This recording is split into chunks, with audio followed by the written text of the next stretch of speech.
అందరికీ ప్రైజ్లాడండి.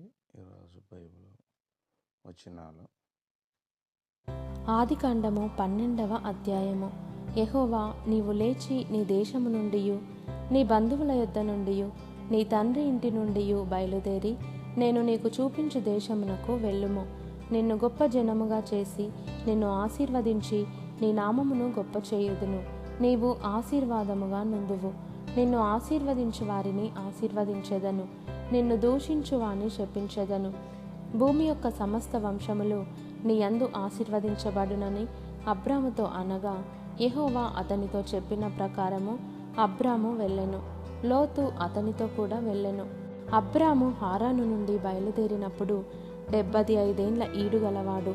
అబ్రాము తన భార్య అయిన శారైని, తన సహోదరుని కుమారుడైన లోతును, హారానులో తానును వారును ఆర్జించిన యావదాస్తిని, వారు సంపాదించిన సమస్తమైన వారిని తీసుకొని కనాను దేశమునకు వెళ్ళుటకు బయలుదేరి కనాను దేశమునకు వచ్చిరి. అప్పుడు అబ్రాము షెకెమునందలి ఒక స్థలము దాకా ఆ దేశ సంచారము చేసి మోరే దగ్గరనున్న సింధూర వృక్షమునొద్దకు చేరెను. అప్పుడు కనానీయులు ఆ దేశములో నివసించిరి.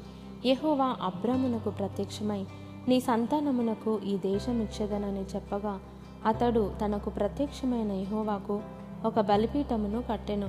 అక్కడ నుండి అతడు బయలుదేరి బేతేలుకు తూర్పుననున్న కొండకు చేరి, పడమటనున్న బేతేలునకును తూర్పుననున్న హాయికిని మధ్యను గుడారము వేసి అక్కడ యెహోవాకు బలిపీఠమును కట్టి యెహోవా నామమున ప్రార్థన చేసెను. అబ్రాము ఇంకా ప్రయాణము చేయుచు దక్షిణ దిక్కుకు వెళ్ళెను. అప్పుడు ఆ దేశములో కరవు వచ్చెను. ఆ దేశములో కరవు భారముగా నున్నందున అబ్రాము ఐగుప్తు దేశంలో నివసించుటకు అక్కడికి వెళ్ళెను.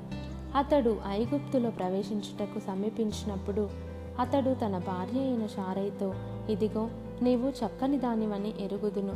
ఐగుప్తీయులు నిన్ను చూచి, ఈమె అతని భార్య అని చెప్పి నన్ను చంపి నిన్ను బ్రతుకనిచ్చెదరు.